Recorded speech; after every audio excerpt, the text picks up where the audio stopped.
అదేటా దేవుని స్తోత్రం. హల్లెలూయా.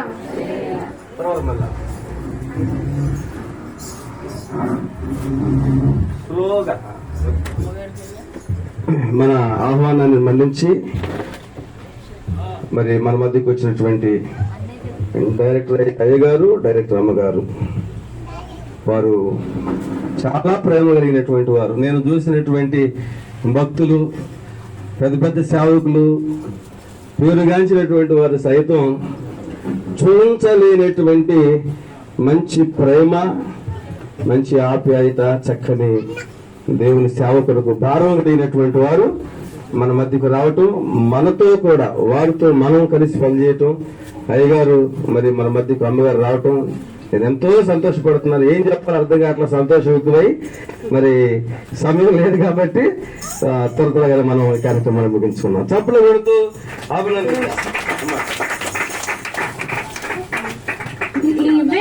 కృపాధారము ప్రియక దేవా, నీవే క్షేమాధారము నా యేసయ్యా, నీవే కృపాధారము ప్రియక దేవా, నీవే క్షేమాధారము నా యేసయ్యా.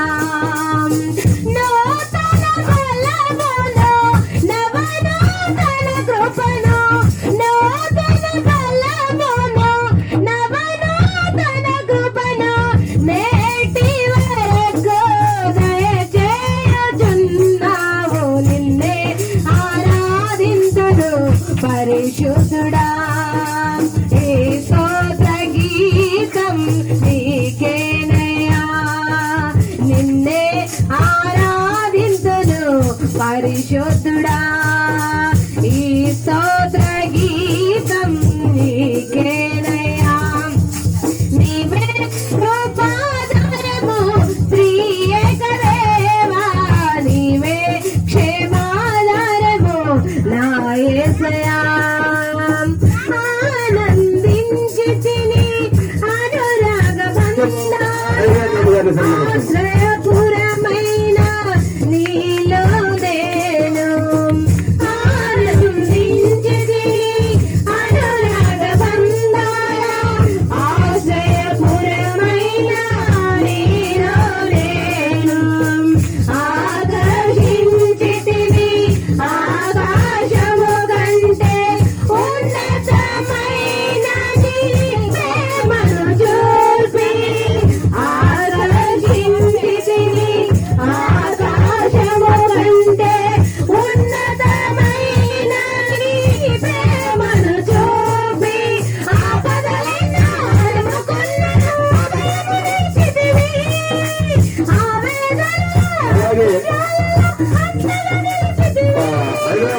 హైదరాబాద్ అమ్మగారు నుంచి మాటగా వచ్చినటువంటి ఫ్రాన్సిస్ అయ్య గారు, వారు కూడా వచ్చి నిలబడవలసిందిగా. రండి పర్లేదండి, రండి కొంచెం ఎలా రండి, ఎలా రండి, వారిని కూడా సన్మానం చేద్దాం, చప్పలు కొడదాం.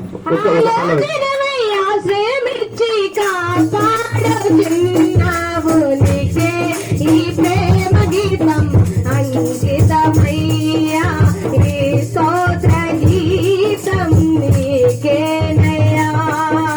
నీవే కృపాధారము ప్రియక దేవా, నీవే క్షేమాధారము నా యేసయ్యా, నీవే కృపాధారము, నీవే క్షేమాధారము నా యేసయ్యా. సర్వకృపానిధి సీయోను పురవాసి, నీ స్వాస్యముకై నన్ను పిలిచితివి. సర్వకృపానిధి సీయోను పురవాసి, నీ స్వాస్యముకై నన్ను పిలిచితివి. సిలువను మోయుచు నీ జీవితమును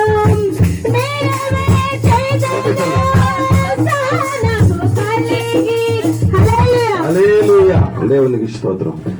మరి ఆలస్యం కాకుండా తొందరగా మనం బాప్తిస్తాలకు వెళ్ళాలి.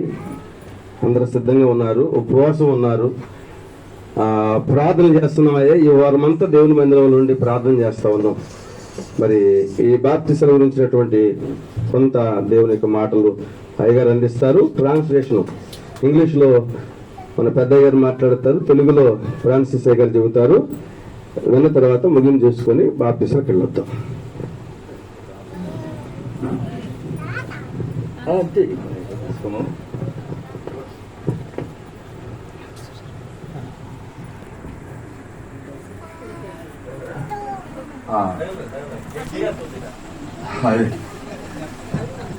ఒళ్ళు దగ్గర పెట్టుకొని బతకాలి. ప్రైజ్ ది లార్డ్, హల్లెలూయా. అందరికీ మొట్టమొదటిగా చాలా వందనాలు. నా హృదయపూర్వకంగా ప్రియులైన మీ ప్రతి ఒక్కరికి, పిల్లలు, పెద్దలు, స్త్రీలు, పురుషులు అందరికీ, దైవజనులకి, తోటి దేవుని బిడ్డలు అందరికి కూడా నేను చాలా వందనాలు తెలియజేస్తున్నాను. నేను పాస్టర్ గారు క్షమించండి, కొంచెం ఆలస్యంగా వచ్చాము. మీ అందరి కొరకు నా హృదయం బాగా తరక్కుపోతుంది. ఫాస్టింగ్ ఉన్నారంట. చాలా మంది కొద్ది సెంటిమెంట్స్ పెట్టుకొని కొంతగా చేస్తున్నారు. బైబిల్లో nobody did fast in the past. Bible గ్రంథంలో గడిచినటువంటి దినాల్లో ఎవరు కూడా ఉపవాసం ఉండి ప్రార్థన చేయలేరు. God's only begotten Son, Jesus Christ, He died on the cross to wipe away our tears and take us to heaven and to give us the entitlement to everlasting life. మన కన్నీరు తుడిచి ప్రభువైన యేసు క్రీస్తు ద్వారా మనకి నిత్య జీవాన్ని ఇవ్వడానికి ప్రభువైన యేసు క్రీస్తు ఈ లోకానికి వచ్చి ఆయన శిలువలో మరణించవలసినటువంటి పరిస్థితి వచ్చింది. The world has no hope apart from the Lord Jesus Christ. యేసు క్రీస్తు తప్ప ఈ లోకానికి వేరొక నిరీక్షణ అనేది లేదు. But God so loved the world that He gave His only begotten Son, that whosoever believeth in Him should not perish but have everlasting life. దేవుడు లోకమును ఎంతో ప్రేమించను కాగా ఆయన తన అద్వితీయ కుమారునిగా విశ్వాసం ఉంచిన ప్రతి ఒక్కరికి దేవుని పిల్లలగుటకు అధికారం అనుగ్రహించను. According to John's Gospel, chapter 1, verse number 2, యోహాను శుభవార్త 1వ అధ్యాయము we better open the scriptures at 2వ వచనంలో just one verse. ఒక వచనం కనబడుతుంది. బైబిల్ గ్రంథాన్ని తెరుద్దాం. తెరిచిన తర్వాత యోహాను సువార్త. Unfortunately, because of the time restraint, we have to cut short this time. John 1:12.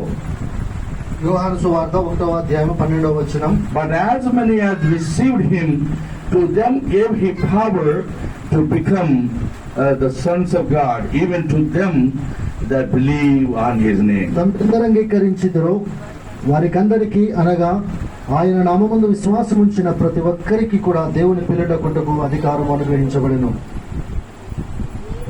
We can become the children of God by our faith in Him.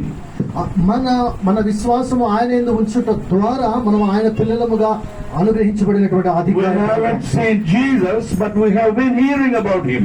మనం ఆ యేసు ప్రభువులను ఎప్పుడు చూడలేదు, కానీ ఆయన గురించి మనం వింటూ ఉన్నాం. What is being told and what is being proclaimed in the world is the actual truth, and that is the only hope that all of us sinners in this world have. ఈ లోకంలో ప్రకటించబడుతున్నటువంటి సువార్త అదేమిటంటే మనమందరము కూడా పాపులముగా చేయబడ్డాము. In Adam we sinned against God. So ఆదాము నందు మనము ఈ దేవునికి వ్యతిరేకంగా పాపిగా We మార్చబడ్డాము. were in Adam, మనము ఆదాములో ఉన్నవారము. but later God wants to find us all in Jesus Christ, the second Adam. So రెండవ ఆదాముగా ఉన్నటువంటి యేసు క్రీస్తు నందు మనల్ని ఆయన కనుగొనడానికి ఆశపడుతున్నాడు. Through one person, that is Adam, the first man, so మొదటి పురుషుడైనటువంటి ఆదాము ద్వారా, because Adam and Eve together sinned against God. ఆదాము అవ్వ ఇద్దరు కూడా దేవునికి వ్యతిరేకంగా పాపం చేయడం ద్వారా, What is sin, you may question. So ఏ పాపముని చేసినప్పటికీ కూడా, No, what is the sin, you may question now. So ఈ పాపం అంటే ఏమిటి అని చెప్పి మీరు ప్రశ్నించవచ్చు. Rebelling against God, what God said you should not do. When we do that, we sin against God. ఆజ్ఞ అతిక్రమమే పాపము అనగా దేవునికి వ్యతిరేకంగా చేసినటువంటి పాపం ఏదైతే చేశామో అది పాపం చేసినట్లే. We were all in Adam. మనమందరము కూడా ఆదాములో ఉన్నవారు. We came from Adam ఆదాము నుండి వచ్చినటువంటి and వారము, his wife Eve. హవ్వ నుండి వచ్చిన వారము. But according to Romans 5:12, రోమీయులకు రాసిన పత్రిక 5వ అధ్యాయము 12వ వచనము ద్వారా there is so much we can learn from this, but unfortunately, because of time and because some of you are fasting, so yeah, 5:12, yeah. ఉండగా Mhm. ఒక మనుషుని ద్వారా Mm. పాపమును Yes. పాపము ద్వారా మరణమును లోకములో ఎలాగూ ప్రవేశించును అలాగుననే మనుషులందరూ పాపము చేసినందున Mm. మరణము అందరికీ సంప్రాప్తమాయను. Yes. Wherefore, as by one man sin entered into the world, and death by sin, and so death passed upon all men, for that all have sinned. ఇట్లుండగా ఒక మనుషుని ద్వారా పాపము ద్వారా మరణమును లోకములో ఎలాగో ప్రవేశించనో అలాగుననే మనుషులందరూ పాపము చేసినందున మరణము అందరికీ సంప్రాప్తమాయను. If we read through the rest of the chapter, we understand very easily. మిగిలినటువంటి అధ్యాయాలను కూడా చదివినట్లయితే తేలికగా మనకు అర్థం అవుతుంది. The description of our status before God. దేవుని ముందు మన స్థితి ఇక్కడ కనబడుతుంది. In chapter 3 of the same book, episode Romans 3. రోమీయులకు రాసిన పత్రిక